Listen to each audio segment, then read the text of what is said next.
Gracias por permanecer en nuestra sintonía. Estamos hoy día aquí hablando acerca del reflujo gastroesofágico y, amigos televidentes, esta condición es muy, pero muy frecuente en todas las personas que nos están viendo, nos están escuchando a través de nuestra radio y nuestra televisión universitarias.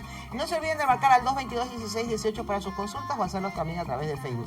Les decía que esta condición es muy, pero muy frecuente, y es cuando usted siente pues esa ardezón, por así decirlo, ardor, que después de que come, ¿sí?, que se le regresa la comida hacia la boca, y eso pues se produce constantemente y obviamente puede alterar ciertas estructuras dentro de nosotros. No hay que descuidarse, porque si eso ya comienza a hacerse cada vez más frecuente, en algún momento usted podría pues tener algún problema ya graves, tanto de úlceras o cáncer a nivel del esófago, y pues una situación que la podemos nosotros controlar. Jaime, en tu experiencia, cuéntanos un poquito, ¿qué es para ti o cómo vienen los pacientes a tu consulta cuando te dicen, doctor, no sé qué me pasa, pero siento amargo, un ardor, me duele la boca del estómago? O sea, ¿cómo vienen esos pacientes y cómo tú confirmas que es un reflujo gastroesofágico? Mira, sí, hay dos categorías de pacientes.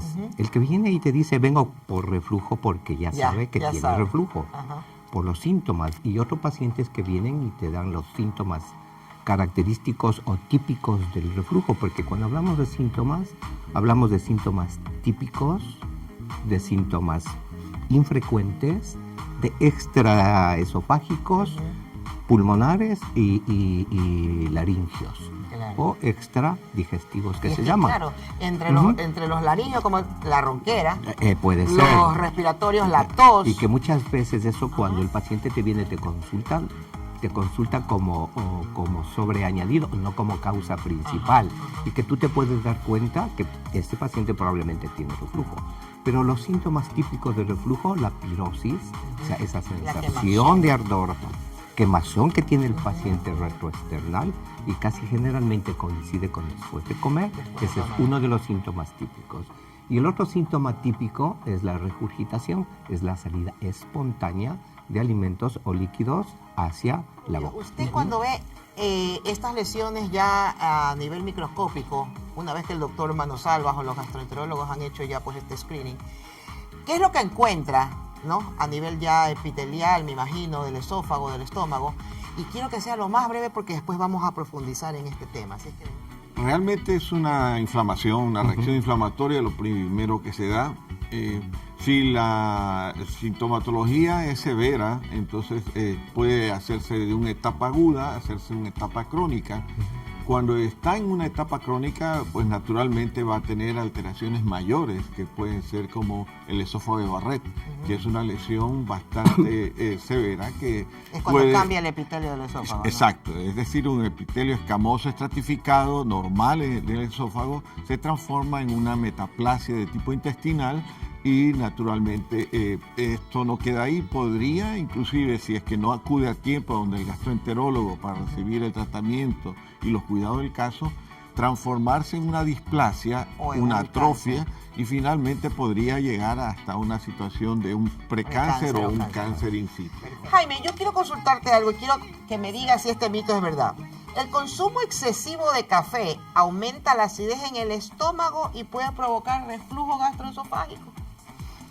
Es una pregunta muy interesante y controversial. El alcohol, el cigarrillo, la obesidad, el sobrepeso, el café, las comidas irritantes, las comidas condimentadas, son factores que en algún momento se comenzaron a hacer estudios para ver si es que eran realmente factores o eran mitos, o pasaban a ser mitos. Entonces, ¿qué se llegó a comprobar definitivamente? Que el sobrepeso, la obesidad y el cigarrillo son factores reales, verdaderos. ¿Por qué? Porque te abren y te mantienen abierto el esfínter esofágico inferior, es decir, lo que se había explicado en la toma inicial, el cardias, que nosotros lo llamamos el cardias para que la gente tenga un poquito más de identificación con la causa principal del reflujo. Es que muchas veces no solamente la causa de las molestias a nivel abdominal superior es la gastritis y el helicobacter. Puede haber concomitantemente problemas de dispepsia funcional y el mismo trastorno funcional intestinal que pueden coexistir o sobreponerse. Patologías que son diferentes mecanismos de un momento fisiopatológico, pero que sintomáticamente pueden estar juntas. Entonces, probablemente el hecho de tener diarreas puede ser parte de un trastorno funcional intestinal o una intolerancia alimentaria. Doctor Rubio, quiero con usted tratar acerca de un mito que tenemos. Y nos dicen, ¿el reflujo gastroesofágico puede provocar cáncer del esófago?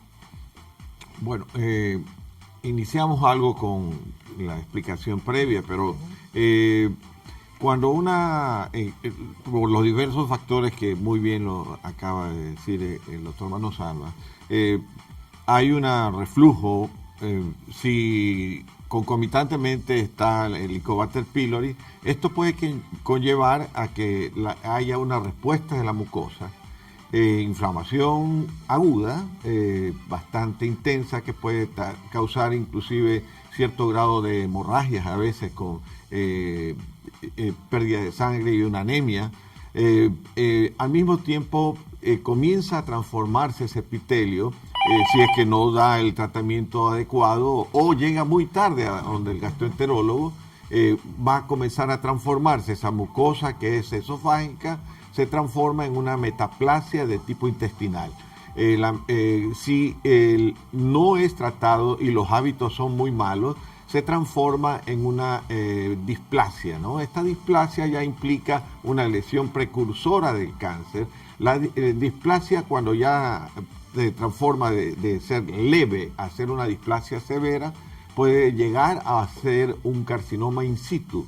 Si no es diagnosticado a tiempo, esto podría transformarse en un adenocarcinoma, es decir, de lo que era un epitelio plano estratificado a un epitelio cilíndrico y con displasia, entonces, se transforma en toda esa transformación, ese cambio es maligno, entonces sí, hay que estar prevenido. Exacto. La alimentación excesiva en grasas aumenta el reflujo Claro, gastroesofágico, como claro que habíamos sí. estado hablando Sí, acá. O sea, así no es. solamente ya es el café, también es la alimentación excesiva en grasas, en condimentos. Hay Correcto. ciertos alimentos que inclusive no están muy indicados cuando la persona tiene reflujo, como por ejemplo decían, no comer coliflor, brócoli, porque son muy gasientos, ventosos, ¿verdad? claro, correcto. ¿Sí? Así es. Ahora mira, el hígado graso no es causa de la sintomatología. Claro. Eso es un hallazgo, un diagnóstico subjetivo ecográfico. ¿Qué creen ustedes, doctores? ¿Que el comer excesivamente, doctor Rubio, cree usted que al irse a acostar en la noche puede producir reflujo gastroesofágico? El otro día estábamos hablando de que hay posiciones inclusive para dormir. Claro. Se recomienda una posición para dormir que sea del lado izquierdo, del lado izquierdo, ¿no? sí. Que evita el reflujo. Coméntenos un poquito acerca de eso. Bueno, normalmente países desarrollados, generalmente ellos posterior a almorzar o cenar, hacen por lo menos caminar, ¿no? Para ayudar un poco al metabolismo y el descenso de la comida. La digestión. Cuando se acuesta directamente después de ingerir alimentos es también perjudicial por el asunto del reflujo. Es preferible hacer un poco de ejercicio, por lo menos caminar, y no acostarse inmediatamente. Sobre el lado izquierdo es importante, pues naturalmente por la forma anatómica que tiene claro, el estómago, que hace un paso más directo hacia el duodeno Y que impide el impide reflujo. que haya el reflujo, ¿no? Tomando el tema que es muy interesante el reflujo, pero que en un momento te da la oportunidad que se puedan haber pacientes con sintomatología de dispepsia, que ya tú lo mencionaste, Claro. de trastorno funcional intestinal, que lo dijo el doctor Rubio. Entonces, a veces el paciente te puede confundir o el paciente se confunde es verdad. y sintomatología que puede estar coexistiendo, sintomatología que puede estar sobreponiéndose, no hay que culparle exclusivamente a Al la bacteria, Helicobacter, claro. porque la bacteria se le ha culpado de todo en la actualidad, verdad. pero no es así, ya se va Es aclarando muchas cosas que el médico tiene la obligación de orientar al paciente y aclararle. Mira, entonces hay que buscar otros problemas, intolerancias alimentarias, siempre insisto yo, parasitosis, buscar vesícula. Vamos a recomendarle entonces el tratamiento para el Helicobacter pylori y para los síntomas que usted nos está comentando. Sí, mire, normalmente utilizamos inhibidor de cóctel, yo bomba, digo. un Un cóctel cóctel de que comienza con medicamentos. unos medicamentos que inhiben la producción de ácido, que generalmente puede ser omeprazol, lansoprazol, esomeprazol, pantoprazol, ¿verdad? 2 veces en el día, porque bajar la acidez es fundamental para que la bacteria pueda morir, si no la bacteria no muere. El ácido es el ideal para la bacteria y generalmente utilizamos 2 antibióticos por 10 a 14 días. Entre los antibióticos más utilizados está la amoxicilina, 1 gramo 2 veces en el día, y la claritromicina, 500 2 veces en el día. A la claritromicina, que tiene muchos efectos secundarios, le podemos cambiarle con la levofloxacina. Entonces, esas son alternativas de tratamiento, pero siempre la recomendación del programa y nuestra, acudir donde el médico para que sea quien le prescriba, porque también la automedicación no es nada conveniente. es pésimo, Nosotros le estamos dando una guía, pero de hecho, y volvemos a insistir que no solamente puede ser la gastritis, la bacteria, la causante de sus problemas, sino buscar otras causas que justifiquen las molestias, la sintomatología de usted. Entonces vamos por favor a leer la consulta por Facebook. Mi esposo siente como languidez, aunque haya comido. ¿Qué podría ser y con qué podría estar relacionado? Muy buena pregunta. Sí, mira, la languidez interpretada clínicamente es la sensación de querer poner algo en el estómago porque siente alguna molestia, ¿verdad? Y eso casi generalmente va en relación o con úlcera o con gastritis. Entonces, definitivamente, la persona tiene que hacerse la endoscopía, porque si no, no se puede. O sea, es un síntoma que te guía a algo. Y la languidez es una cosa muy frecuente. El paciente necesita comer para calmar esa sensación de vacío en la parte alta del abdomen. Puede ser Inflamatorio, el baño de asiento con agua helada.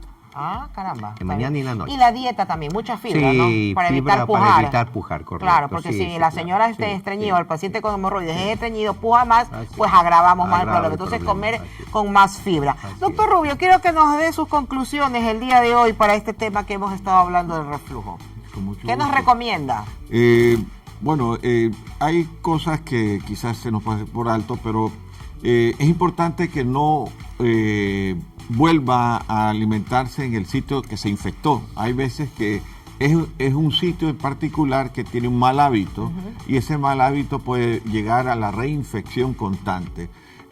También el asunto de hacer más ejercicios para cuando haya ingerido alimentos sin irse a acostar inmediatamente. No comidas grasosas. Sí, el exceso de comida grasosa. El estrés también es muy importante tener en cuenta porque el estrés provoca una hiperacidez. Y naturalmente si no tiene alimentos va a haber mayor reflujo hacia el esófago. El esófago no está acostumbrado a esa la acidez del estómago, claro. Y eso es lo que va a motivar pues todos esos dolores epigástricos, la dispepsia, eructos, Como que náuseas, se le quema, vómitos. es verdad, como que uno le quema por dentro. Tiene que controlar su estado emocional con algún tipo de distracción diferente a la que y la no reinfección del mismo, ¿no? Yo creo que la prevención y la situación del estrés son muy importantes para evitar el asunto de reinfección del Helicobacter es correcto. Primero, calidad, estilo y calidad de vida, definitivamente. Dejar de fumar, dejar porque de tomar porque la café, enfermedad tanto, te sí. quita la calidad de vida, Es eso es verdad. una realidad, Sí, sí, sí, ¿verdad? Entonces, de ahí evitar fumar, disminuir la cantidad de alcohol, cosa que Alcohol, dije no ajá, dejar de es tomar, como, ¿eh? no, Sí, Claro. hay que ser también un poquito Elásticos. porque la gente vive en sociedad. Evitar las grasas, porque las grasas abren el cardio, chancho, maní, chocolate, embutidos, fritura, disminuir el estrés con ejercicio físico, no ejercicios físicos que aumenten la presión intraabdominal, porque esos favorecen el reflujo, ¿verdad? Y medicación cuando es necesaria, pues evidentemente. Pero sobre van donde el todo médico. acudir al especialista. Exacto. Y ha sido un placer, amigos televidentes, estar un día más aquí con ustedes en este su programa, donde nosotros los especialistas fuimos a sus casas. Y gracias por habernos sintonizado. Los esperamos el día de mañana. Que tengan un muy buen día. Hasta mañana.